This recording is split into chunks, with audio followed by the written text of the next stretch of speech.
and welcome to a new episode of the ABCs of Business. Today we're going to talk about guerrilla marketing and hedging. Stay tuned.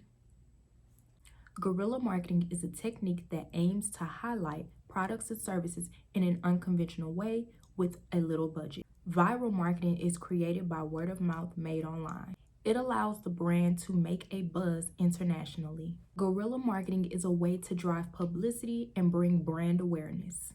The boutique owner used her store being robbed as guerrilla marketing to promote her new items available for pre-sale.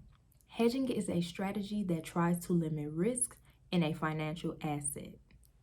Gold is a hedge in times of inflation.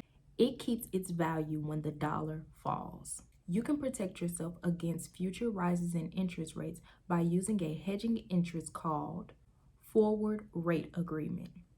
I hope y'all enjoyed learning these two terms of the ABCs of business. Stay tuned for the next one, and I'll see y'all then. Bye.